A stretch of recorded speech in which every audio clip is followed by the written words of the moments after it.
നല്ലവനായ ദൈവമേ, സ്നേഹവാനായ കർത്താവേ, നല്ല പ്രഭാതത്തിനായി ഞങ്ങൾ നന്ദി പറയുന്നു. കർത്താവിന് ജനനപ്പെരുന്നാളായിട്ട് ഒരുങ്ങുന്ന ഈ കാലയളവിൽ നാളെ ആരംഭിക്കുന്ന 25 നോയമ്പ് കർത്താവിൻ്റെ ജനനപ്പെരുന്നാളിലേക്ക് ഞങ്ങളെ ആനയിക്കുവാൻ, കർത്താവിൻ്റെ ജനനപ്പെരുന്നാളിൽ ഞങ്ങളുടെ മാമോദീസായിൽ ജനിച്ചിരിക്കുന്ന യേശു കുഞ്ഞിനെ വളർത്തി കർത്താവിൻ്റെ മുമ്പാകെ കാഴ്ചവെക്കുവാൻ ഞങ്ങൾക്ക് ഭാഗ്യം തരണമെന്ന് പ്രാർത്ഥിക്കുന്നു. ഇന്ന് മന്ദിയായിരുന്നിരിക്കുന്ന എല്ലാവരെയും ഓർക്കുന്നു. വരാൻ ആഗ്രഹിച്ചിട്ട് സാധിക്കാതെ പോയവരെ ഓർക്കുന്നു. ദൂരെയും ചാഴയുമുള്ള എല്ലാവരെയും ഞങ്ങൾക്ക് മുമ്പാകെ സമർപ്പിക്കുന്നു. കഴിഞ്ഞ ദിവസങ്ങളിൽ ഞങ്ങൾ പഠിച്ച വചനങ്ങൾക്കായി ഞങ്ങൾ അങ്ങനെ വാഴ്ത്തുന്നു. കർത്താവിൻ്റെ ജനനപ്പെരുന്നാളിന് മുമ്പായി കർത്താവിൻ്റെ ജനനത്തെക്കുറിച്ച് പരിശുദ്ധ കന്യാമറിയാമിനോടും യോഹന്നാൻ സ്നാപകന്റെ ജന്മത്തെക്കുറിച്ച് എലിസബത്തിനോടും സക്കറിയായോടും ഒക്കെ പറഞ്ഞതായ കർത്താവിൻ്റെ വചനങ്ങൾ ഞങ്ങൾ ഓർക്കുകയും ആ അമ്മമാരുടെ സമ്മേളനത്തിൽ അവർക്ക് ആ കുഞ്ഞുങ്ങൾ പൂർണ്ണ വളർച്ചയിലെത്തി അവരുടെ വേല തികച്ച് ഞങ്ങൾക്ക് രക്ഷയുടെ വഴിയും അനുഗ്രഹങ്ങൾ ഒരുക്കി തന്ന കർത്താവിൻ്റെ രക്ഷൻ്റെ വേലകളെ ഓർത്ത് ഞങ്ങൾ തന്നെ സ്തുതിക്കുന്നു. കഴിഞ്ഞ ദിവസത്തെ ആരാധനയ്ക്ക് ഞങ്ങൾ തന്ന അനുഗ്രഹങ്ങൾക്കായി നന്ദി പറയുന്നു. ശേഷിച്ച കഷ്ണങ്ങൾ തുറക്കുവാൻ ഞങ്ങൾ ഒരുക്കുന്ന ഈ അവസരത്തിനായി ഞങ്ങൾ നന്ദി പറയുന്നു. ഉൽപ്പത്തി പുസ്തകം 24 അധ്യായത്തിലെ ഇസാഖിൻ്റെ റിബേക്കയുടെയും കുടുംബജീവിതത്തിൻ്റെ രഹസ്യം എന്താണെന്ന് ഞങ്ങളെ പഠിപ്പിച്ചതിനാൽ നന്ദി പറയുന്നു. വനിതാ ദിനമായി കഴിഞ്ഞ ദിവസം ഞങ്ങൾ സഭയിൽ എല്ലാ പള്ളികളിലും നടത്തിയ ആരാധനയെ ഓർത്ത് ശ്രദ്ധിക്കുന്നു. വനിതകളിൽ കൂടെ കുടുംബത്തിന് മുഴുവൻ കിട്ടുന്ന അനുഗ്രഹങ്ങൾ ഏറ്റുവാങ്ങുവാൻ എല്ലാ വനിതകളെയും എല്ലാ കുടുംബാംഗങ്ങളെയും ഒരുക്കുന്ന ദിവസത്തിനായി നന്ദി പറയുന്നു. ഉൽപ്പത്തി 24 അധ്യായത്തിലെ 67 വാക്യങ്ങളെ ഞങ്ങൾ തിരുമ്പാവയ്ക്കുന്നു. അതിൽ ഞങ്ങൾക്ക് ഇന്ന് പഠിക്കേണ്ടതായ വചനങ്ങൾ പഠിച്ച് ക്ഷേമമായ ഒരു കുടുംബം ഉണ്ടാകുവാൻ, അത് 1000 തലമുറയ്ക്ക് വരെ അനുഗ്രഹം കൊടുക്കുന്ന അനുഗ്രഹിക്കപ്പെട്ട കുടുംബമായി ഞങ്ങൾ മാറുവാൻ, വനിതകളിൽ കൂടിയും ഗ്രഹനായകന്മാരിൽ കൂടിയും കിട്ടുന്ന അനുഗ്രഹങ്ങൾ ഏറ്റുവാങ്ങി കുടുംബജീവിതം ധന്യമാക്കുവാൻ, തിരുവചന പ്രകാരമുള്ള ഞങ്ങളുടെ ജീവിതം ഞങ്ങളുടെ കഴിഞ്ഞ തലമുറയിൽ നിന്ന് ശാപങ്ങളെ മാറ്റി 1000 തലമുറയ്ക്ക് ഒരു അനുഗ്രഹം കൊടുക്കുന്നവരായി ഞങ്ങൾ അബ്രഹാമിൻ്റെ, ഇസാഖിൻ്റെയും യാക്കോബിൻ്റെയും കുടുംബം പോലെയാവാൻ ഞങ്ങളെ സഹായിക്കണമെന്ന് പ്രാർത്ഥിക്കുന്നു. അന്ന് എല്ലാവരെയും അനുഗ്രഹിക്കണം. തിരുവചനത്തിലെ അത്ഭുതമേറിയ കാര്യങ്ങൾ കാണുവാൻ ഞങ്ങൾ അതേ കണ്ണുകളെ തുറക്കണം. യേശുവിന്റെ നാമത്തിൽ യാചിക്കുന്നത് പിതാവിനും പുത്രനും പരിശുദ്ധാത്മാവിനും സ്തുതിയേറ്റുവാനായിട്ട് തന്നെ. വനിതാ ദിനം ആചരിച്ച ഇന്നലെ അനേകർക്ക് അനുഗ്രഹം ലഭിച്ച വനിതകളുടെ കാര്യങ്ങൾ ഉയർച്ചയുണ്ടായി. അബ്രഹാമിൻ്റെ, ഇസ്ഹാക്കിൻ്റെ, യാക്കോബിൻ്റെ കുടുംബത്തെക്കുറിച്ച് നമ്മൾ ഇന്ന് ചിന്തിക്കുന്നു. ഉൽപ്പത്തി പുസ്തകം 24 അധ്യായത്തിൻ്റെ 67-ാമത്തെ വാക്യത്തിൽ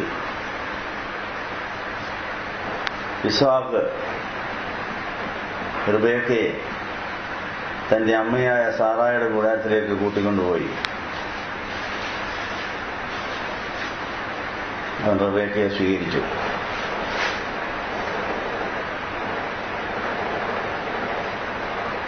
അവളവന് ഭാര്യയായി തീർന്നു. അവനവളെ സ്നേഹിച്ചു. അമ്മയുടെ മരണശേഷം ഇസ്ഹാക്കിന് അങ്ങനെ ആശ്വാസം ലഭിച്ചു, ദുഃഖം മാറി. ഉൽപ്പത്തി പുസ്തകം 24 അധ്യായത്തിൻ്റെ 67-ാം വാക്യമാണ് വായിച്ചത്. പുസ്തകം വേണ്ടിയവർക്ക് ആ ഷെൽഫേ കാണും, ഇവിടെ ഇരിപ്പുണ്ട്. പുസ്തകം വേണി എടുത്ത് നോക്കാവുന്നവയെ. പുസ്തകം വേണ്ടിയവർക്ക് ഇവിടെ എല്ലാം പുസ്തകം ഇരിപ്പുണ്ട്. കേൾക്കുന്ന കാര്യങ്ങളൊന്ന് കാണുകയും കൂടെ ചെയ്യുന്ന നല്ലതാണ്. പഠനത്തിന് കേട്ട കാര്യങ്ങൾ വേദപുസ്തകത്തിൽ ഇന്ന അധ്യായത്തിൽ ഇന്നിടത്ത് കിടപ്പുണ്ടെന്ന് കണ്ട് ആ ഓർമ്മയോടെ നമ്മുടെ ധ്യാനത്തിന് സഹായകരാണെന്നുള്ള ഓർപ്പിക്കുന്നു. ഉൽപ്പത്തി പുസ്തകം 24-ന്റെ 67-ൽ നിന്ന് പഠിക്കാനുള്ള പാഠം എന്താണ്? ഇസ്ഹാക്കിന്റെ കുടുംബജീവിതത്തിന്റെ വിജയത്തിന്റെ രഹസ്യം. ഇസ്ഹാക്കിന് ആശ്വാസം ലഭിക്കുന്ന, ഇസ്ഹാക്കിന് ദുഃഖം മാറ്റുന്ന ഒരു ഭാര്യയാണ് ദൈവം കൊടുത്തത്. പലതരം ദുഃഖങ്ങൾ നമ്മുടെ ജീവിതത്തിലുണ്ട്. പക്ഷെ ആ ദുഃഖം മാറ്റാൻ പറ്റിയ ജീവിത പങ്കാളികളെ ദൈവം നമുക്ക് കരുതി അവരിൽ കൂടെ ആ സന്തോഷം തരുമെന്നാണ് പറയുന്നത്. ഇസ്ഹാക്കിന്റെ ജീവിതത്തിലേക്ക് ഇസ്ഹാക്കിന്റെ അമ്മ മരിച്ച ദുഃഖം എനിക്കുണ്ടായിരുന്നു. അമ്മയുടെ മുറി ഒഴിഞ്ഞു കിടക്കുന്നു. അത് കാണുമ്പോഴൊക്കെ ദുഃഖം. വാർദ്ധക്യത്തിൽ ഈ കൊച്ചിനെ എടുത്ത് വളർത്തിയ അമ്മച്ചിയെ ഓർത്തിയ ഈസാക്കിന് വലിയ സങ്കടമായിട്ട് വീട്ടിലിനി ഓമനിക്കുവാനും താലോലിക്കുവാനും ആശ്വസിപ്പിക്കാനും ആരുമില്ലല്ലോ. വൃദ്ധനായ അപ്പം മാത്രമേ ഇനിയുള്ളൂ. അമ്മ പോയി. ഇനി എങ്ങനെ ആശ്വാസം കിട്ടും, ജീവിതം എങ്ങനാവും എന്നൊക്കെ വിചാരിച്ച് ഇസ്ഹാക്ക് ധ്യാനിക്കാനായിട്ട് വെളിമ്പ്രദേശത്തേക്ക് പോയിരുന്നു. അപ്പം അതിൽ നിന്ന് പഠിക്കേണ്ട പാഠം, മുൻപുണ്ടാകുന്ന ദുഃഖങ്ങളും സങ്കടങ്ങളും പ്രശ്നങ്ങളും ദൈവസന്നിധിയിൽ പങ്കുവയ്ക്കുവാൻ, ദൈവസന്നിധിയിൽ മാറിയിരുന്ന് പ്രാർത്ഥിച്ച് ധ്യാനിക്കുന്നത് നല്ലതാണെന്നുള്ള കാര്യമാണ് ഇസ്ഹാക്കിൽ നമ്മൾ പഠിക്കുന്ന വലിയൊരു ഭാഗം. ഏത് പ്രശ്നവും ഏത് സങ്കടവും ദൈവസന്നിധിയിൽ സമർപ്പിച്ച് വചനം ധ്യാനിച്ചുകൊണ്ട് ദൈവസന്നിധിയിൽ ഇരിക്കാമെങ്കിൽ നമുക്ക് വേണ്ടിയതെല്ലാം കർത്താവ് കൊണ്ടുത്തരും. മുമ്പേ രാജ്യവും നീതി അന്വേഷിച്ചാൽ മതി, നമുക്ക് വേണ്ടിയതെല്ലാം കർത്താവ് തരുമെന്നുള്ളതായ വചനം ഇസ്ഹാക്ക് നമ്മളെ പഠിപ്പിക്കുന്നു. സങ്കടവും ദുഃഖവും വ്യാകുലവും വരുമ്പോൾ പ്രാർത്ഥിക്കുന്നതിന് പകരം മറ്റ് പല കാര്യങ്ങൾ ചെയ്യാനുള്ള പരീക്ഷകൾ നമുക്ക് വരാൻ സാധ്യതയുണ്ട്. സമാധാനമില്ലാതെ സ്വസ്ഥതയില്ലാതെ ഉറങ്ങാനൊക്കാതെ വരുമ്പോൾ ലഹരി ഉപയോഗിക്കുന്നവരുണ്ട്, ഫിലിം കാണാൻ പോകുന്നവരുണ്ട്, കൂട്ടുകാരെ അന്വേഷിച്ച് പോകാറുണ്ട്, മയക്കുമരുന്ന് ഉപയോഗിക്കുന്നവരുണ്ട്. പലതരത്തിലാണ് ബോറടിക്കുമ്പോൾ ജീവിതം സുഖകരമാക്കാൻ, രസകരമാക്കാൻ വേണ്ടി മാർഗങ്ങൾ പലത് അവലംബിക്കാറുള്ളത്. എന്നാൽ ഇസ്ഹാക്കിന്റെ മാതൃക, നിന്റെ അമ്മ മരിച്ചതിന് ദുഃഖം മാറ്റാൻ വെളിമ്പ്രദേശത്ത് ദൈവസന്നിധിയിൽ പോയിരിക്കുന്ന ഇസ്ഹാക്കിന്റെ സ്വഭാവം. ഞാൻ ഒരു കൂട്ടുകാരെ അന്വേഷിച്ചു പോയില്ല, മദ്യത്തിന്റെ പുറകെ പോയില്ല, നിരാശനായില്ല.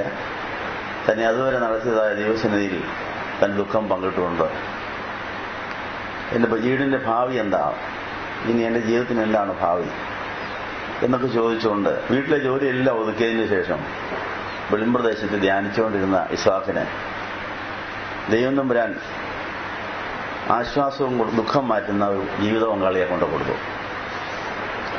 അതെങ്ങനെയായിരുന്നു എന്നാണ് ഈ 66 വാക്യങ്ങളുള്ള 24 അധ്യായം വിവരിക്കുന്നത്. വനിതാ ദിനത്തിൽ നമ്മൾ റിബേക്കയിൽ നിന്ന് പഠിക്കേണ്ട പാഠങ്ങളുണ്ട്, ഇസ്ഹാക്കിൽ നിന്ന് പഠിക്കേണ്ട പാഠമുണ്ട്. അത് കർത്താവിന്റെ ജന്മപ്പെരുന്നാളിലേക്ക് നമ്മൾ ആനയിക്കുവാൻ സഹായകരമാകട്ടെ എന്ന് ആശംസിക്കുന്നു. ഇസ്ഹാക്കിന് എങ്ങനെയാണ് വളരെ പെട്ടെന്നൊരു കല്യാണം നടന്നത്?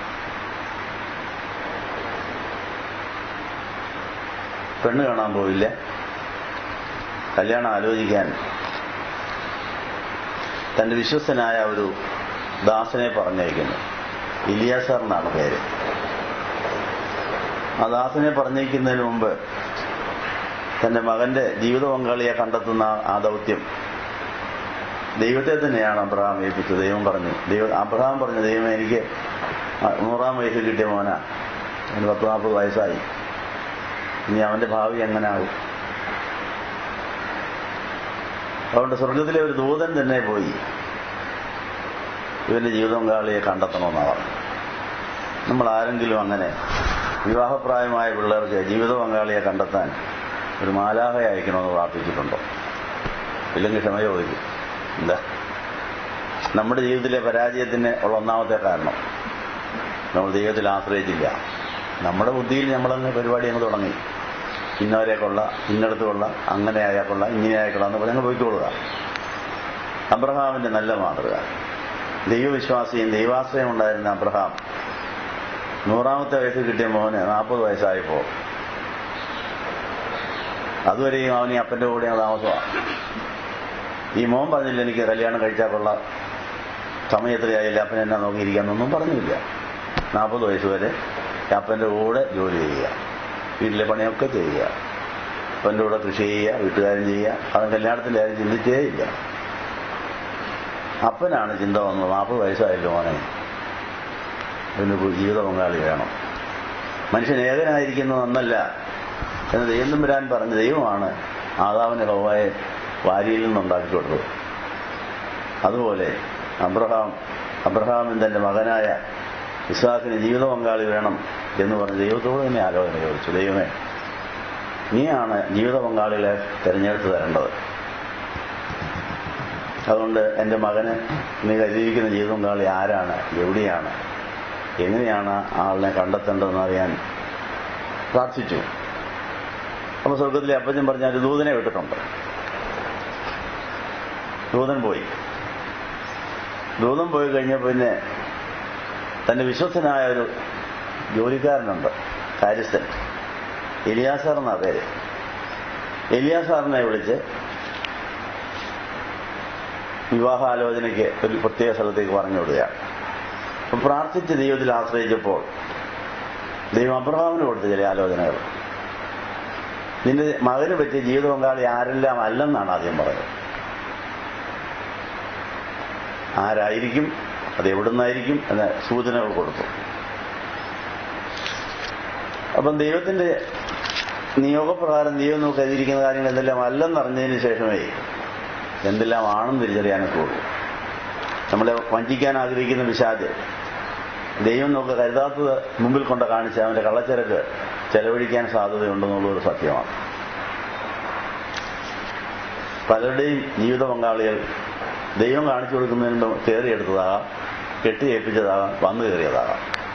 ഇതൊക്കെ കുഴപ്പമില്ലാവും. ദൈവം തന്നതാണോ ഇല്ലയോ എന്നുള്ള ഉറപ്പ് കിട്ടിയിട്ട് മാത്രമേ വിവാഹം നിശ്ചയിക്കാവൂ. അല്ല സ്ത്രീധനം നോക്കിയോ സൗന്ദര്യം നോക്കിയോ പെർഷിയപ്പാവെന്ന് വിചാരിച്ചോ എന്തെങ്കിലും വിചാരിച്ചു പോയാൽ പോകാം. ഇതൊന്നും നോക്കാതെ ദൈവം എനിക്ക് എതിരിക്കുന്ന ജീവിത പങ്കാളി ആരാണ്, എവിടെയാണ്, എന്താണെന്ന് അറിഞ്ഞ് ഏതൊക്കെ അല്ലെന്നാണ് ആദ്യം കർത്താവ് പറയും. അതെല്ലാം തട്ടുക. എന്നിട്ട് എവിടെയാണോ ഏകദേശം ഏറിയ പറഞ്ഞു കൊടുക്കും.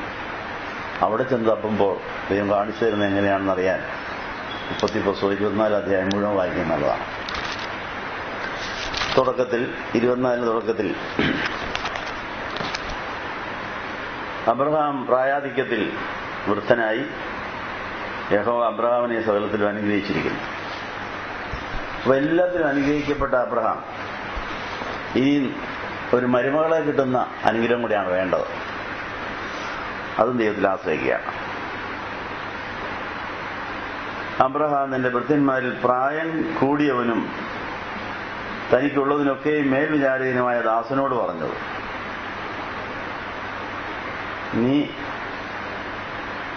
നിന്റെ കൈ എന്റെ തൊടയുടെ കീഴിൽ വയ്ക്കാൻ പറഞ്ഞു. അതെന്തിനാ? സത്യം ചെയ്യിപ്പിക്കാനാണ്. കല്യാണാലോചനയ്ക്ക് ഇയാളെ പറഞ്ഞു വിടുകയാണ്. അപ്പൊ എങ്ങനെയൊക്കെയാണ്, എങ്ങനെയൊക്കെയാണ് പോകേണ്ടത്, എങ്ങനെയൊക്കെയാണ് ദൈവത്തിന്റെ ഹിതപ്രകാരം മാത്രമേ ഈ ആലോചന നടത്താവൂ എന്ന് പറഞ്ഞ് വ്യവസ്ഥ ചെയ്യുകയാണ്. സ്വർഗത്തിനും ഭൂമിക്കും ദൈവമായ യഹോവയുടെ നാമത്തിൽ ഞാൻ നിന്നെ കൊണ്ട് സത്യം ചെയ്യിക്കുന്നു. എനിക്ക് ചുറ്റും പാർക്കുന്ന കനാന്യരുടെ പുത്രിമാരിൽ നിന്ന് നീ എന്റെ മകന് ഭാര്യയെ എടുക്കാതെ എന്റെ ദേശത്ത് എന്റെ സ്വന്തം ജനങ്ങളുടെ അടുക്കൽ ചെന്ന് എന്റെ മകനായ ഇസ്ഹാക്കിന് ഭാര്യയെ തിരഞ്ഞെടുക്കണമെന്നാണ് സത്യം ചെയ്യിച്ചത്. അപ്പൊ എവിടെ പോകരുതെന്നാ പറഞ്ഞത്. എളുപ്പമായിരുന്നു അയൽവക്കത്തോട് പോയാൽ. കാര്യത്തിനോട് പറഞ്ഞത്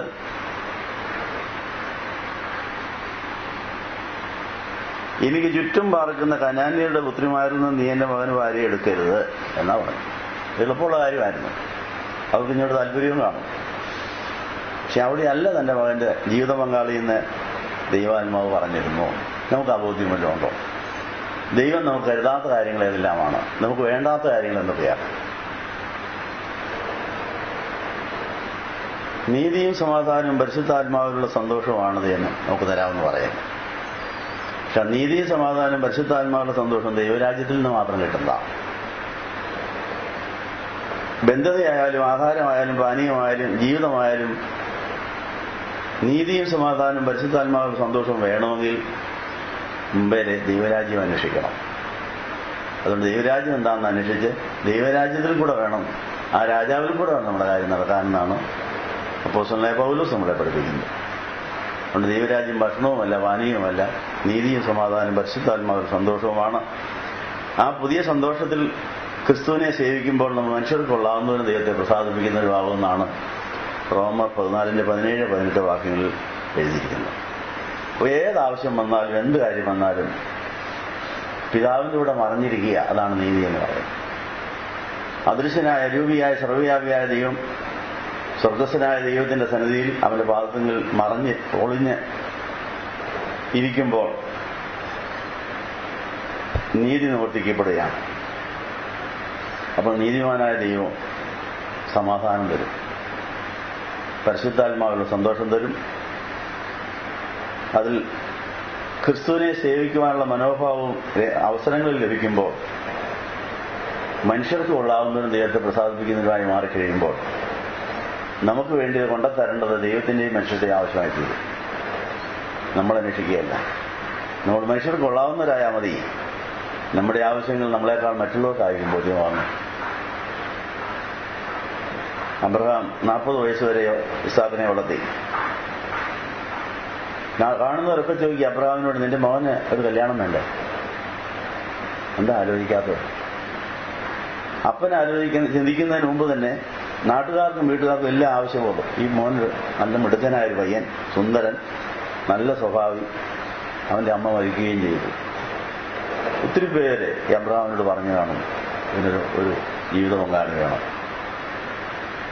അതെല്ലാം ദിവസങ്ങളിൽ പോയി പറഞ്ഞു, കർത്താവേ, കാരണം കാണുന്നവരെല്ലാം ചോദിക്കുക, അമ്മ മരിച്ചിട്ടും വീട്ടിൽ വേറെ ആരും ഇല്ല ഇപ്പം അടുക്കള നോക്കാൻ. അപ്പോൾ സ്വർഗത്തിലെ അപ്പം ഞാൻ പറഞ്ഞു, നേരാ, എനിക്കും അങ്ങനെ തോന്നുന്നുണ്ട്. എന്താ, ഇവനൊരു ജീവിത പങ്കാളിയെ കൊടുക്കണം. അപ്പം അബ്രഹാമിന് തോന്നുന്നതിന് മുമ്പ് നാട്ടുകാർക്കും വീട്ടുകാർക്കും കൂട്ടുകാർക്കും എല്ലാവർക്കും തോന്നി ഇവനെ കല്യാണം കഴിപ്പിക്കണം. ഈ കാര്യം ദൈവത്തോട് പറഞ്ഞപ്പോൾ ദൈവം എനിക്കും അങ്ങനെ തോന്നുന്നുണ്ട്, അതുകൊണ്ട് അവന് വേണ്ട ആളിനെ ഞാൻ കരുതിയിട്ടുണ്ട്, ഇനി എവിടെയാണ് നിങ്ങൾ തപ്പിക്കോളാൻ പോകുന്നത്? ഇങ്ങനെയാണോ നമ്മുടെ വീട്ടിലെ ബന്ധുക്കളൊക്കെ നടന്നത്? പെണ്ണിനെ കെട്ടിച്ചത് ആണിനെ കെട്ടാൻ സമ്മതിച്ചത് ഇങ്ങനെ, അല്ലെങ്കിൽ ഇപ്പോഴേ ക്ഷമയോജിച്ചു. ഇപ്പോൾ അനുഭവിക്കുന്ന കുടുംബ പ്രശ്നത്തിൻ്റെ പുറയിൽ ഉത്തരവാദികൾ നമ്മൾ തന്നെയാണ്. നമ്മൾ ഒന്നാം സ്ഥാനം ദൈവത്തിനോ ദൈവരാജ്യത്തിനോ ദൈവത്തിൻ്റെ ആലോചനയ്ക്ക് കൊടുക്കാതെ നമ്മുടെ സൗകര്യം, നമ്മുടെ സുഖവും, നമ്മുടെ ലാഭവും അപ്പോൾ മാത്രം നോക്കിപ്പോയതുകൊണ്ട് കെടുതി ഇപ്പോൾ നമ്മൾ അനുഭവിച്ചുകൊണ്ടിരിക്കുക. അതിന് ക്ഷമ ചോദിക്കുക.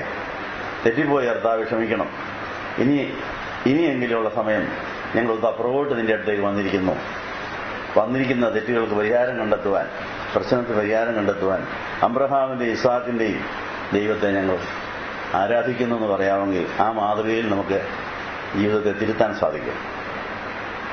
അബ്രഹാം പറഞ്ഞു, ഈ അടുത്തുള്ള ഒരു ജാതിയിൽ നിന്ന് എനിക്ക് എൻ്റെ ബന്ധുത വേണ്ട, പിന്നെ എവിടുന്ന് വേണം? എൻ്റെ ദേശത്ത് എൻ്റെ സ്വന്തം ജനങ്ങളുടെ അടുക്കൽ ചെന്ന് എൻ്റെ മകനെ ഇസ്ഹാക്കിനെ ഭാര്യ എടുത്തോളാൻ പറഞ്ഞു. എന്ന് പറഞ്ഞാൽ ദൈവം തൻ്റെ മക്കൾക്ക് നമ്മളോട് ചേരുന്ന നമ്മുടെ പ്രിയപ്പെട്ടവരെ നമുക്ക് തരുന്നു. ചേർച്ചയില്ലാത്തവരെ ദൈവം തരികയില്ല. സത്യം ചെയ്യിപ്പിച്ചിട്ട് ദൈവത്തിൻ്റെ ദൂതൻ മുമ്പേ പോയ പുറകെ എലിയാസാർ പോവുകയാണ്. ഇനി എലിയാസാർ എങ്ങനെയാണ് ഈ ദൂതൻ പോയ വഴിയെ പോയി റിബേക്കയെ കണ്ടെത്തിയെന്നാണ് ഇനി പിന്നെ പറയുന്നത്. അങ്ങനെ ഈ ദാസൻ പോവുകയാണ്. ദാസൻ പോകുമ്പോൾ സംശയങ്ങളൊക്കെ തീർക്കുന്നുണ്ട്. സ്ത്രീക്ക് എന്നോട് ഈ ദേശത്തേക്ക് വരുവാൻ മനസ്സില്ലെങ്കിലും അപ്പോൾ നീ വിട്ടുപോകുന്ന ദേശത്തേക്ക് ഞാൻ നിന്നെ കൂട്ടിക്കൊണ്ട് പോകണമോ എന്ന് ചോദിച്ചു. അത് ന്യായമായൊരു സംശയമാണ്. ഒരു പരിചയമില്ലാത്തൊരു വയസ്സൻ്റെ കൂടെ വല്ല പെണ്ണുങ്ങൾ ഇറങ്ങി പുറപ്പെടും, എങ്ങോട്ടാണെന്നറിയാം. അല്ല, അപ്പോൾ ആ എലിയാസാർ ചോദിച്ചത് നല്ല ന്യായം. ഞാനൊരു കിളവനാണ്, ഞാൻ നീ പറഞ്ഞനുസരിച്ച് പോകുന്നു. ആരെങ്കിലും കണ്ടെത്തി കല്യാണം ആലോചിച്ച് കൊള്ളാമെന്ന് പറഞ്ഞുകൊണ്ട് ഞാനിത് എന്നാ വിശ്വസിച്ചാണ് ഇയാൾ കുറേ പോകുന്നത്? ഇയാൾ എവിടെ നിന്ന് വന്നു? ആരാ? അപ്പോൾ ഞാൻ ഈ പെണ്ണിനെ കണ്ടേച്ച് ഇവിടെ വന്ന് ഈ മോനെ അങ്ങോട്ട് കൊണ്ടുപോകണോ? അത് നല്ല ന്യായമായ സംശയമാണ്. അപ്പോൾ അതിന് കിട്ടിയ മറുപടി എന്നാ? അബ്രഹാം അവനോട് പറഞ്ഞത്, എൻ്റെ മകനെ ഇവിടെ കൂട്ടിക്കൊണ്ട് പോകാതിരിക്കുവാൻ നീ ശ്രദ്ധിച്ചു കൊള്ളണം, പാടില്ല. നീ കല്യാണം ആലോചിച്ച് വരാൻ മനസ്സുള്ളവരെ കൊണ്ടുവന്നാൽ മതി. ദൈവം കരുതാണെങ്കിൽ നീ പോരും. ദൈവം അവിടെ ഇടപെട്ടിരിക്കുമെന്നാണ് പറഞ്ഞത്. എന്തെല്ലാം കാര്യങ്ങളാണ് പ്രാർത്ഥിച്ചപ്പോൾ അബ്രഹാമിന് മനസ്സിലായത്. ഈ ചുറ്റുപാടിൽ നിന്നൊന്നുമല്ല, കനാന്യരുടെ ഇടയിൽ നിന്നല്ല എൻ്റെ ബന്ധുത. ഇനി എവിടെ സ്വന്തക്കാരുടെ വീട്ടിൽ ചെന്ന് അവിടെ ചെന്ന് അവർക്ക് മനസ്സാണെങ്കിൽ പോലും ഇങ്ങോട്ട് വരാൻ മനസ്സില്ലെങ്കിൽ ഇവനെ അങ്ങോട്ട് കൊണ്ടുപോകരുത്. അതിനൊക്കെ കാര്യമുണ്ട്. ഈ വ്യവസ്ഥകളെല്ലാം മനസ്സിലാക്കിക്കൊണ്ട് അബ്രഹാമിന്റെ ദാസൻ പെണ്ണ് കാണാൻ പോവുക. 7-ാം വാക്യത്തിൽ എന്റെ പിതൃഭവനത്തിൽ നിന്നും ജന്മദേശത്തു നിന്നും എന്നെ കൂട്ടിക്കൊണ്ടുവന്നവനും നിന്റെ സന്തതിക്ക് ഈ ദേശം ഞാൻ നൽകുമെന്ന് അരുളി ചെയ്ത് സത്യം ചെയ്തവനുമായ സ്വർഗത്തിന്റെ ദൈവമായ യഹോവ എന്റെ മകനെ നീ അവിടെ നിന്നൊരു ഭാര്യയെ എടുക്കുവാൻ തക്കവണ്ണം നിനക്ക് മുമ്പേ ഞാൻ ദൂതനെ അയക്കുമെന്ന് പറഞ്ഞു. 7-ാം വാക്യത്തിൽ അപ്പൊ ദൈവദൂതൻ ആദ്യം പോയി. അബ്രഹാം പ്രാർത്ഥിച്ച് ദൂതനെ അയച്ചു. അപ്പൊ ദൂതൻ പോയാൽ എല്ലാ കാര്യവും ഒത്തിരിക്കും. ദൂതനെ വിട്ടിട്ട് വേണം വേറെ മനുഷ്യരെ ഇടാൻ. നിങ്ങളുടെ കുടുംബത്തിൽ നടന്ന കല്യാണ ആലോചനയ്ക്കെല്ലാം ദൂതനെ പറഞ്ഞില്ലെങ്കിൽ പ്രേക്ഷണം വെച്ചുകൊള്ളുക. നിങ്ങളുടെ കല്യാണം അങ്ങനെയാണ് നടന്നത്, നിങ്ങളുടെ മക്കളുടെ അങ്ങനെയാണ് നടന്നത്. ഒക്കാഞ്ചനതിനെയും ആരെയും പുറത്ത് ആരോടും പരിഭവിക്കേണ്ട കർത്താവ് കുറ്റം ഞങ്ങളുടെ മേൽ തന്നെയാണ്. അബ്രഹാമിന്റെ മാതൃകയല്ല കല്യാണം കഴിപ്പിച്ചത്. ക്ഷമിക്കണമെന്ന് പറഞ്ഞിട്ട് നമുക്ക് ഇതിലേക്ക് ശ്രദ്ധിക്കാം. സ്ത്രീക്ക് നിന്നോട് പോരുവാൻ സമ്മതമില്ലെങ്കിൽ ഈ സത്യത്തിൽ നിന്ന് നീ ഒഴിഞ്ഞിരിക്കും. എന്റെ മകനെ അവിടെ കൊണ്ടുപോവുക മാത്രം ചെയ്യരുതെന്ന് പറഞ്ഞു. തരി തീർത്താ പറയുന്നു. ദൈവം വ്യക്തമായ രീതിയിൽ എന്തൊക്കെ വേണം എന്തൊക്കെ അരുത് എന്ന് പറഞ്ഞു വിട്ടു. ദൈവം എങ്ങനെയാണ് പ്രവർത്തിക്കുന്നത് നോക്കിയാൽ. അപ്പോൾ ദാസൻ തന്റെ യജമാനായ അബ്രഹാമിന്റെ തൊടയുടെ കീഴിൽ കൈവച്ച് ഇക്കാര്യത്തിൽ അവനോട് സത്യം ചെയ്തു. അനന്തരം ആ ദാസൻ തന്റെ യജമാനന്റെ ഒട്ടകങ്ങളിൽ 10 ഒട്ടകങ്ങളെയും യജമാനുള്ള വിവിധങ്ങളായ വിശിഷ്ട വസ്തുക്കളെയും കൊണ്ട് യാത്ര തിരിച്ച് മെസൊപ്പൊത്താമിയയിൽ നാഹോറിന്റെ പട്ടണത്തിലെത്തി. വൈകുന്നേരം സ്ത്രീകൾ വെള്ളം കോരുവാൻ പുറത്തേക്ക് പോകുന്ന സമയത്ത് അവൻ ഒട്ടകങ്ങളെ പട്ടണത്തിന് പുറത്തുള്ള ഒരു കിണറ്റിനരികെ നിർത്തി. പിന്നെ അവൻ പ്രാർത്ഥിച്ചു. എലിയാസാറിന്റെ സ്വഭാവം കൊണ്ടോ തന്റെ യജമാനോട് വിശ്വസ്തനായ ദാസൻ, ദൈവത്തിന്റെ ഭക്തനായിരിക്കുന്ന അബ്രഹാമിന്റെ ഇഷ്ടം മാത്രം നടപ്പിലായാൽ മതി. ഈ ദാസന് സ്വന്തമായ ഒരു ഇഷ്ടവുമില്ല. വിശ്വസ്തനായ ദാസൻ എന്ന നിലയിൽ തന്റെ ദൗത്യം നിർവഹിക്കാൻ സത്യം ചെയ്തിട്ടാണ് വന്നിരിക്കുന്നത്. സത്യം ചെയ്ത പോലെ കാര്യം നടക്കണമെങ്കിൽ ദൈവത്തിൽ ആശ്രയിക്കാം. നമ്മൾ പല സത്യങ്ങൾ ചെയ്തിട്ട് ജീവിതത്തിൽ ഇറങ്ങിയവരാണ്. പക്ഷെ ആ സത്യപ്രകാരമാണോ അപ്പോൾ ജീവിക്കുന്നത്? നമ്മൾ മാംസേറ്റ എന്നൊരു സത്യം ചെയ്ത് ഞാൻ പിശാചിനെ ഉപേക്ഷിച്ച് മനുഷ്യായ സ്വീകരിച്ചു. സഭയിൽ ഉറച്ചു നിന്നോളാം. കാതോലികവും സൈകവും വേഗവും വിശുദ്ധമായ സഭയെ ഞാൻ വിശ്വസിക്കുന്നു. പാപമരത്തിന് മാംസം ഒരിക്കൽ മതി. കർത്താവിന്റെ രണ്ടാമത്തെ ഞാൻ ഒരുങ്ങിയിരിക്കുന്നു എന്നൊക്കെ പറഞ്ഞ് വിശ്വാസ പ്രമാണം ചൊല്ലി സത്യം ചെയ്തിട്ട് സഭാജീവിതം തുടങ്ങിയവരാ നമ്മൾ. ആ സത്യത്തിന് വ്യതിചലിച്ചിട്ടുണ്ടോ? ഉണ്ടെങ്കിൽ അതിന് നമ്മൾ ക്ഷമയോഗിക്കേണ്ടിയിരിക്കണം. ഈ സത്യത്തിന്റെ വില ഇതിനാണ്, അർത്ഥം ഏതാണ് മനസ്സിലാകാതെ പ്രായപൂർത്തിയായിട്ട് എവിടെയെങ്കിലും പോയിട്ട് അപ്പനോടും അമ്മയോടും ചോദിക്കാതെ സഭയോട് ചോദിക്കാതെ ആരെങ്കിലും കൂട്ടിക്കൊണ്ട് നടന്നാൽ, ആരെങ്കിലുമായിട്ട് ബന്ധം ഇറങ്ങിയാൽ അത് ശാപമായി തീരുകയില്ലേ? മാമോദിസ ഒന്നു മതി എന്ന് പറഞ്ഞ് എല്ലാ ദിവസവും വിശ്വാസപ്രമാണം ചൊല്ലിക്കഴിഞ്ഞ് എവിടെയെങ്കിലും വിദേശത്ത് ചെന്ന് കഴിയുമ്പോൾ നീ രക്ഷിക്കപ്പെട്ടതാണോ? നിനക്ക് ആത്മാവുണ്ടോ? കൃപാവരമുണ്ടോ? ഇല്ല. എന്നാ ഇങ്ങോട്ട് ഒന്നര മുങ്ങിയെന്ന് പറഞ്ഞ് കുറേ പേര് പോയി മുങ്ങുന്നു. മാമോദിസയേറ്റ ദിവസം നമ്മുടെ തലതൊട്ടുപോലും നമ്മുടെ സഭാമക്കളും എല്ലാവരും കൂടി ചേർന്ന് പറഞ്ഞ സത്യവിശ്വാസത്തിനെതിരല്ലേ അത്? എല്ലാ ദിവസവും ഏറ്റുപറയുന്ന സത്യവിശ്വാസത്തിനെതിരല്ലേ?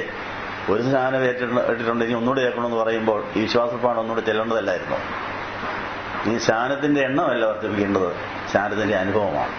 പാപത്തിന് മരിച്ച് നീതിക്ക് ജീവിക്കുന്ന അനുഭവത്തിന്റെ വീണ്ടും ജനത്തിന്റെ അനുഭവമാണ് സ്നാനത്തിൽ നമുക്ക് തുടങ്ങുന്നത്.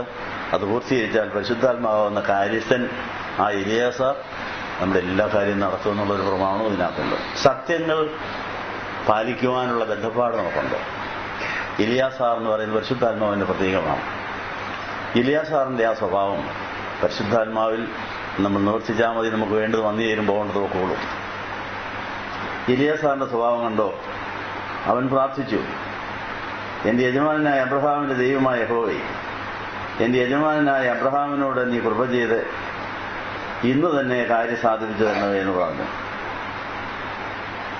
അങ്ങനെ ഏത് കാര്യവും പ്രാർത്ഥിച്ചുകൊണ്ട് ദൈവത്തിൽ ആശ്രയിച്ച് ചെയ്താൽ മാത്രമേ ലക്ഷ്യത്തിലെത്താൻ കഴിയുമെന്നുള്ള പാഠവിധ എലിയാസാർ പഠിപ്പിച്ചിരിക്കുന്നു.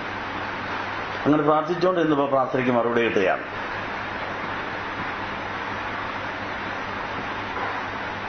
ഇതാ ഞാൻ കിണറ്റിനരികെ നിൽക്കുന്നു, ഈ പട്ടണവാസികളുടെ പുത്രിമാർ വെള്ളം കോരുവാൻ വരുന്നു, നിന്റെ പാത്രം ചരിച്ച് എനിക്ക് കുടിക്കുവാൻ തരണം എന്ന് ഞാൻ പറയുമ്പോൾ, കുടിക്കുക, നിന്റെ ഒട്ടകങ്ങൾക്ക് ഞാൻ കുടിക്കുവാൻ കൊടുക്കാം എന്ന് പറയുന്ന സ്ത്രീ തന്നെ ആയിരിക്കട്ടെ നിന്റെ ദാസനായ ഇസ്ഹാക്കിനെ തിരഞ്ഞെടുത്തവളും. അങ്ങനെ നീ എന്റെ യജമാനനോട് കൃപ ചെയ്തിരിക്കുന്നു എന്ന് ഞാൻ അറിയുമെന്ന് പറഞ്ഞു. അവിടെ നേർച്ച നേരുകയാണോ, പ്രാർത്ഥിക്കുകയാണോ, അടയാളം ചോദിക്കുകയാണ്. അതുകൊണ്ട് ദൈവത്തിന്റെ നിയോഗപ്രകാരം വേറെ കനാൻ ദേശത്തെങ്ങും പോകാതെ പറഞ്ഞ സ്ഥലത്ത് വന്നിട്ടുണ്ട്. ഇനിയും ഏതാണ് വീട് ഏതാണ് പെണ്ണെന്നാണ് ഇനി അറിയേണ്ടത്. അതിന് ദൈവാത്മാവ് കൊടുത്ത ഒരു അടയാളമാണ്. ദൈവദൂതൻ പോയി റിബേക്കയെ ഒരുക്കി കൊണ്ടുവന്നിരിക്കുക. ദൈവദൂതൻ പോയി റിബേക്കയെ വീട്ടിൽ നിന്ന് കൃത്യസമയത്ത് ഇറക്കിക്കൊണ്ടുവന്നു.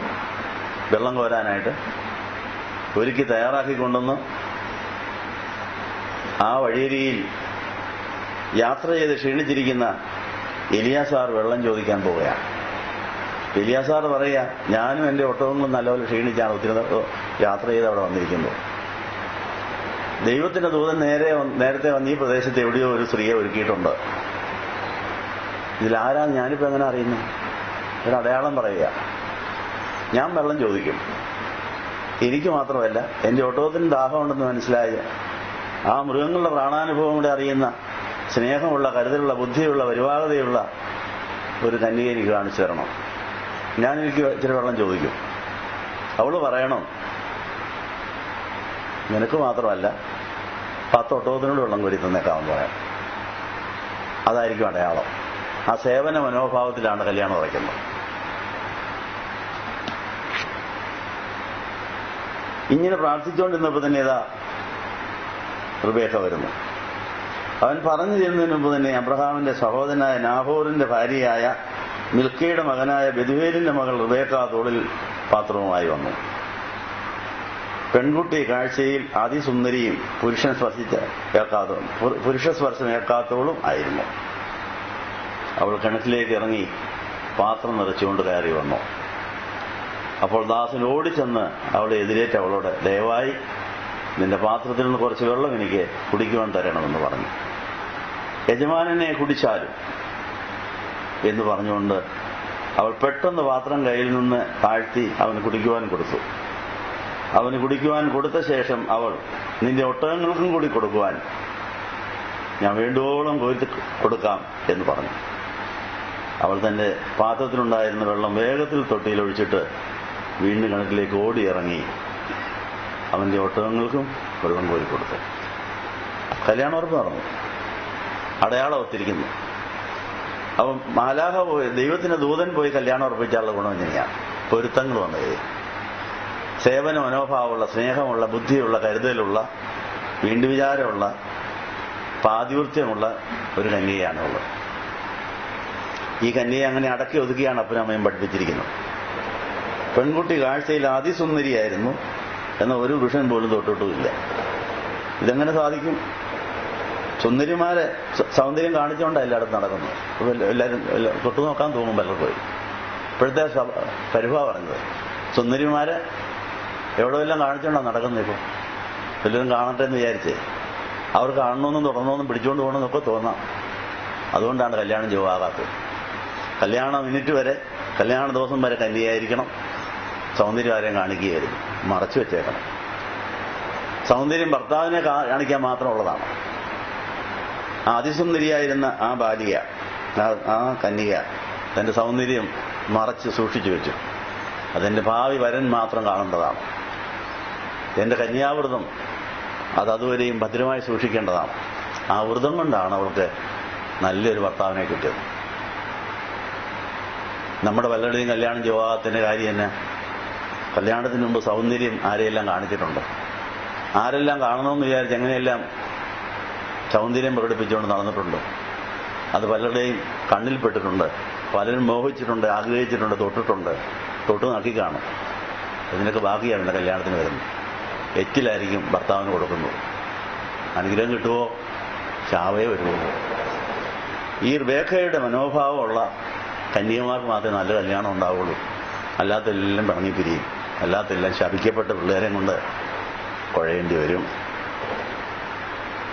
വനിതാ ദിനത്തിൽ റിബേക്കയ്ക്ക് നമ്മളോട് തരാനുള്ള സന്ദേശം ഇതാണ്. ദൈവം ഒരു പെൺകുട്ടിയായ ഒരാളെ സൃഷ്ടിച്ചാൽ ആ പെൺകുട്ടിക്ക് ഒരു ആൺകുട്ടിയെ വേറെ എവിടെയെങ്കിലും കണ്ടിട്ടുണ്ടായിരിക്കും. ആൾക്ക് കാണാൻ വേണ്ടി മാത്രമാണ്, ആൾക്ക് വേണ്ടി മാത്രമാണ് ആ സൗന്ദര്യവും ആ ശരീരവും എന്നുള്ള ആ വ്രതം, ആ വിശ്വാസം പെൺകുട്ടികൾക്കുണ്ടോ? ഉണ്ടെങ്കിലേ നല്ല കല്യാണം നടക്കും. വിശ്വസ്തയോടെ ആ വേല ചെയ്താൽ, വീട്ടിലും നാട്ടിലും സഭയിലും സമൂഹത്തിലുള്ള ശുശ്രൂഷകൾ അടങ്ങി ഒതുങ്ങി ചെയ്യുകയാണെങ്കിൽ കൃത്യസമയത്ത് ദൈവം കരുതിയ ഭർത്താവിൻ്റെ അടുത്തേക്ക് കർത്താവ് കൊണ്ടുപോയിക്കോളും. അതിന് എലിയാസാറുമാർ വരും, ദൂതന്മാർ നേരത്തെ പോവും.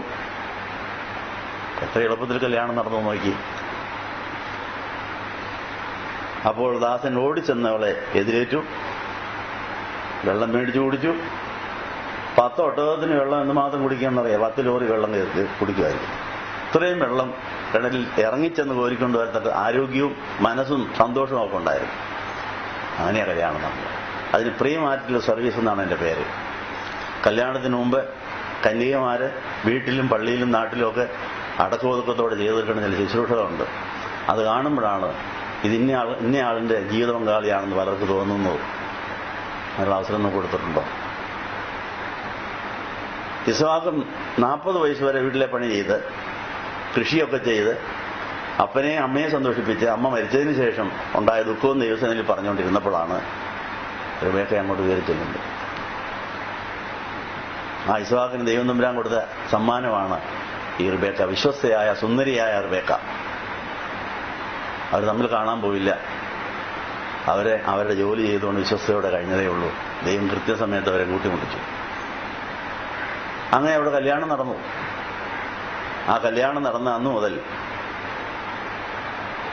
ഇസ്ഹാക്കിന്റെ ദുഃഖം മാറി.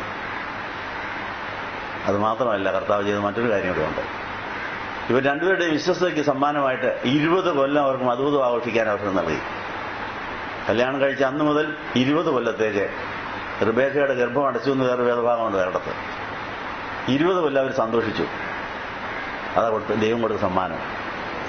20 കൊല്ലം കഴിഞ്ഞ് 60 വയസ്സായപ്പോൾ കർത്താവേ മതി, ഞങ്ങൾക്ക് ഇനി കുഞ്ഞിനെ കൂടെ കാണണം, ഇനി മക്കളെ തരാൻ പറഞ്ഞു. പ്രാർത്ഥിച്ചപ്പോൾ ഗർഭം തുറന്നു. അങ്ങനെയാണ് ഏശാവും യാക്കോബും ഉണ്ടായത്. ഇരട്ടകളാണ് ഉണ്ടായത്. ഇതിൽ നിന്നൊക്കെ പഠിക്കേണ്ട പാഠം എന്താണ്? കല്യാണം കഴിക്കേണ്ടത് ദൈവം പറയുമ്പോൾ, കല്യാണത്തിന് മുമ്പ് ഒരു ശുശ്രൂഷ, വിശ്വസ്തത. കല്യാണം കഴിഞ്ഞാൽ എല്ലാ പരിപാടിയും മാറ്റിവെച്ച് ജീവിത പങ്കാളിയെ സന്തോഷിപ്പിക്കണമെന്നാണ് ആവർത്തനം 24:4 പറഞ്ഞിരിക്കുന്നത്. അന്തികത്വം എല്ലാ പരിപാടിയും മാറ്റിവെച്ച് കല്യാണം കഴിച്ച മണവാളൻ മണവാട്ടിയെ സന്തോഷിപ്പിക്കണമെന്നാണ്. അതിനുശേഷമാണ് അവർക്ക് മക്കളുണ്ടാകുന്നത്. അപ്പോൾ വെൽഡിംഗ് ആയി മാറും. അത് നിത്യമായി ഉറപ്പുള്ളതായ കുടുംബജീവിതമായിരിക്കുന്നുള്ളതും മറ്റു പല വേദഭാഗങ്ങൾ പറയുന്നു. അങ്ങനെ ഇസ്ഹാക്കിന് 20 കൊല്ലത്തെ മധുവിധം ആഘോഷം കഴിഞ്ഞ് 60-ാം വയസ്സിലാണ് മക്കളുണ്ടാകാൻ തുടങ്ങിയത്. ആ ഇസ്ഹാക്കിന്റെ കൂടെ ദൈവം ഉണ്ടെന്ന് ശത്രുക്കൾ പോലും പറഞ്ഞു. കൃഷി ചെയ്തപ്പോൾ 100 മേനി വിളവ്. രാജാക്കന്മാർക്ക് പോലും അസൂയ. ആ രാജാക്കന്മാർ വന്ന് ഈ റിബേക്കയെ രാജ്ഞിയാക്കാനെ പിടിച്ചുകൊണ്ട് പോകുന്നുണ്ട്. പക്ഷെ ദൈവം അവിടെ തൊട്ടുപോയേക്കിരുന്നു പറഞ്ഞു, എൻ്റെ പ്രിയപ്പെട്ട ഇസ്ഹാക്കിന്റെ ഭാര്യയെ നിനക്ക് തൊടാൻ എന്താ കാര്യം? അവരൊക്കെ ശിക്ഷിച്ചു മാറ്റിയെന്നാണ് പറയും. അപ്പോൾ ദൈവം കല്യാണം നടത്തിയാൽ അവരെ യോജിപ്പിക്കേണ്ടതും നിലനിർത്തേണ്ടതും സംരക്ഷിക്കുന്ന ദൈവത്തിന്റെ ചുമതല. ആരും പേടിക്കണം. ഇന്ന് കല്യാണം കഴിച്ചിട്ട് അമേരിക്കയിൽ പോയാൽ, പേർഷ്യയിൽ പോയാൽ, എവിടെയെങ്കിലും പോയാൽ അങ്കലാപ്പ. അവളെ ആരെങ്കിലും തട്ടിക്കൊണ്ട് പോകുമോ? എതിരേ പോകും. ഉറങ്ങാനൊക്കുവോ? ദൈവം തന്നതായാൽ മതി, ദൈവം നോക്കിക്കോളും. ആരെങ്കിലും തൊട്ടാൽ അവനെ കർത്താവ് ശിക്ഷിക്കുകയും ചെയ്യും. ഇങ്ങനെയൊക്കെയാണ് കല്യാണം നടക്കേണ്ടത്. ഇങ്ങനെയൊക്കെയാണ് ദൈവത്തിന്റെ ഹിതപ്രകാരം കുടുംബം ജീവിതം നയിക്കേണ്ടത്. ഇവർ നമ്മളെ പഠിപ്പിച്ചിരിക്കണം. സമയം പോകേണ്ടോട് നിർത്തുകയാണ്.